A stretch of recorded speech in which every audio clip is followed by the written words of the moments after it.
Hey creator friends, welcome to my channel and welcome to Candy Christmas. I'm so excited about this. You know, I spend the whole year trying to avoid sugar and trying to watch all that stuff, and for some reason this year I am into it. Like, I am into making the goodies, and candy is one of them. I've gone through phases where I've made a whole lot of candy and then I haven't, and I'm doing it right now.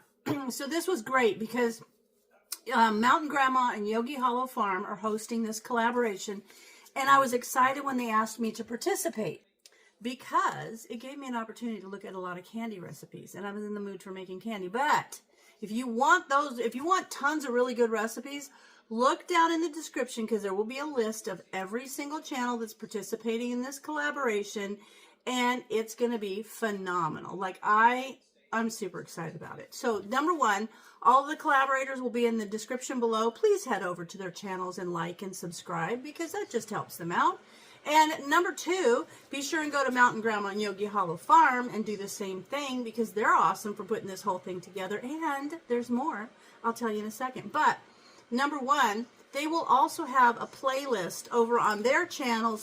They'll both have a playlist of all the videos for this collaboration, hashtag Candy Christmas, and you'll be able to see all the recipes. That's very cool. But at the end of the collaboration on January 3rd, 2025, on Yogi Hollow Farm's channel, there will be more information about that over on her channel, but there will be a giveaway, so that is exciting. And I'm looking to make sure I don't miss any information that I need to tell you. No, I've got it all out there, and just check it out because I'm just excited about all these recipes because I think there's going to be such a variety of recipes. And I did think, oh, I'll make something that's sugar-free, but then I decided I'm not going to do that because I spend my whole year doing stuff that's sugar-free, and so this time I wanted to do something different. So let me show you what I'm going to do. All right, what I'm going to do is not anything, I'm not even going to give you a recipe because this is a self-inventing thing. You add what you want. So what I'm going to do, first of all, you can melt your chocolate in a microwave, but I'm just going to put it in my slow cooker. And if you do this, be sure and check your slow cooker because I have put chocolate almond bark in my slow cooker and put it on high because they say, oh, it'll melt in an hour, but it burned it. So mine will run hot because it has different size pieces that go inside, different size crocks that go inside, so it will run hot on a smaller one. But anyway, so what I'm going to do is I'm just going to put this on low and warm, kind of maybe switch back and forth just to get things melted. And what I'm starting out with, I'm going to start out with a 24-ounce pack of the almond bark chocolate flavored coating and 2 of the 12-ounce packs of the semi-sweet chocolate chips. So the first thing I'm going to do, let me set this over here. I'm going to go ahead and put this on low, the 4-quart thing. And what I'm going to start with is just the peanuts, okay? I'm just going to put peanuts in. But then, once it's all melted, and I'm going to come stir it frequently, once it's all melted down, then you can add all the other stuff. And technically, you don't even really need to put the peanuts in yet. I'm just going to do it because they're sitting here by my crock pot. So I'm going to put the peanuts in. But then I'm going to add things like I've got dried cranberries, I've got some of the chow mein noodles, and maybe even some marshmallows. It will kind of remind me, I think, of a like a Rocky Road type thing. And so I feel like that's going to be kind of what this is going to be. So once it's all melted, because you've got the almond bark in here and the chocolate chips, it's just going to set up. There's no extra cooking or anything involved. And this is just going to, I'm going to scoop it out, and I'm going to scoop it out into little Christmas cupcake containers. And so they'll kind of firm up in there, and then I will be able to use those as like individual, even little like gifts or little goodies. So I'm going to put the peanuts in here. And these things are always so hard to break. Got me a couple peanuts out. Hang on. Here we are. These are hard to break, but there we go. We'll get those broken up in here. And then we're going to turn it on low and just start melting them. And you need to pay close attention. Don't let it just sit there against the walls of your slow cooker, or you're going to get that scorchy thing. And you know, when you scorch chocolate, you can never add water or anything to fix it. So there goes all of the little pieces. And I actually bought these for a different thing. I was making a peppermint bark, and I ended up not needing these because I had some in my fridge, in my freezer downstairs. So I didn't even need these. So that's why I'm going to use them for this. And this is going to make a whole bunch. And it's going to be awesome. And I think it's going to be fun. I'm going to put the, after it's all done, I'm going to put some dried cranberries in there. Maybe toss a few marshmallows in there. And make these. Because these reminded me of when you melt the butterscotch. And then all you do is add a bag of this. They're called haystacks. So, all right, those are going to go in there. And I'm just going to not ignore it, but I'm going to let it sit there and I'm going to let it melt my chocolate. Now, if you wanted to do this in the microwave in like 30-second increments, you could do that too. But I'm just going to let it do its thing right here. So as soon as that's melted, I'll come back. All right, I went ahead and had to do this. I did this on 30-second increments in the microwave because I realized my slow cooker runs really high. So I didn't want to scorch this chocolate. So I put it in the microwave for 30 seconds and then I stirred it, and then 30 seconds and I stirred it. And I did that, I think, 5 times. But now it's beautifully melted. The peanuts are all incorporated in there. And now I put it in the slow cooker on warm just so that it doesn't start to set up while I add all the good stuff. So the first thing I want to add, I think I'm going to add in some cranberries. Just because I think they would be good. A little fruity goodness in there. So that's just, and like I said, this is how you want to do it. I'm just eyeballing it.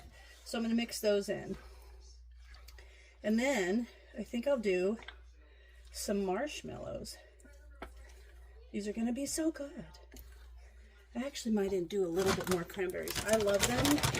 And these are going to be nice because when they're all done and they're in the little cupcake papers, they'd be nice to put in one of those little gift bags, you know, and tie a little bow around it and just give one to a coworker or something. Just Secret Santa, hide it, set it on their desk. That'd be awesome. Now I think I'm going to put in some marshmallows. Kind of like a rocky road. It'll be good. And this will be fun. So let me get these open. I think I'm just going to pour a bunch. I don't want it to be too hot or you'll melt the marshmallows along the way, which still would give good flavor. And you know, if you want to put like a 1/4 cup of peanut butter in here, give it more of a peanutty flavor, you could do that too. Okay, I'm going to turn this off because we're about done. There, those marshmallows are in there. And now these, because these make them fun. Gives them a little crunchy. And I used to love those little haystack candies, except I can't get into my bag. Okay, there. Now we're just going to kind of fold these in. I think that's about a 1/2 bag. And that is going to give them, oh, you can hear it. It's going to be a crunchy, chocolatey, kind of a rocky road goodness. Now this is so fun because you can add whatever you want.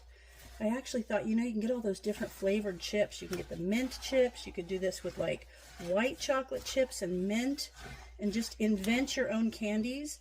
And then find the one that everybody raves over, and then make it every year. Be sure and write it down. I make things and don't write them down, and then I forget what I did. This would be good with pecans in it. I'm going to add a little bit more of those. There you go. It's about 2/3.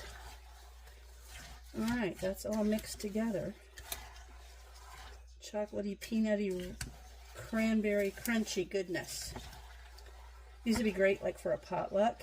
They're not hard to make. And literally when I did the chocolate in the slow cooker, I think I'll just do it that way from now on because it took me like less than 3 minutes. So this could be a really quick thing.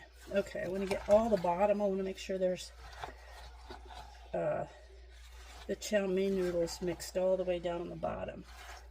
So there we go. Get that out of there. Otherwise, you'll just have one that's not got any crunch in it. We don't want that. Okay, that's looking good. Now that I've got this chocolatey goodness mess, I'll show you what we do. Okay. I've got my big cookie sheet, or my muffin tin here. And I've already got my little, I set this under my slow cooker when it's cooking. Doesn't discolor the countertop that way. Now I've got a cookie scoop or an ice cream scoop. This is just a large cookie scoop. And I'm just going to scoop into there. And there's probably going to be way more than I have these for. And then if that's the case, I'll just scoop them out on a cookie sheet with a little bit of parchment paper on it. But I like to do it in these little cups because I think it gives it a little bit of a kind of a neat thing to give a gift. There we are. So I'm going to go ahead and finish filling these out, and these do not need to be refrigerated. If you want to speed up the hardening process, you can. But if you just set them on the counter because they've got that bark, that chocolate almond bark, they'll set up pretty good on their own. But if you want to pop it in the refrigerator and give it a little head start, you can. So I'm just going to go ahead and keep filling these, and once they're hardened, I will bring you back and I will show you the finished product. So these are done, and they're just so great. And you know what? I actually ended up using another cookie sheet and just doing clusters of them. And so I have them here, and you see how big they are? I would treat one of these like a candy bar. This isn't just like a little piece of candy. It's quite large. And so this would be lovely for a potluck. And how easy was it to make? And then I love these in the little cupcake cups, because how nice. I found these little fun kind of rectangular shaped little muffin tins, or not tins, little papers.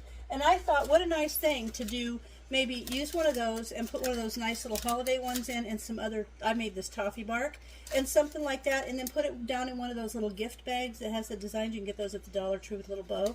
What a nice little gift. So anyway, there you have it. I want to say again, thank you, Mtn Grandma and Yogi Hollow Farm, for inviting me to do the Candy Christmas collaboration. And don't those look good? And I'm just going to call these whatever you have on hand candy, because that's what you put in it. Just got to have chocolate, some kind of chocolate. You can have dark chocolate, white chocolate, butterscotch, I don't care. And whatever you have on hand, you can add to this and make it yours. So I hope you guys enjoyed this video. Be sure and go check out all the people that are linked below and check out their videos. And be sure and be there on January 3rd on Yogi Hollow Farms channel for the giveaway. So as always, thanks for watching, and I'll see you in my next video.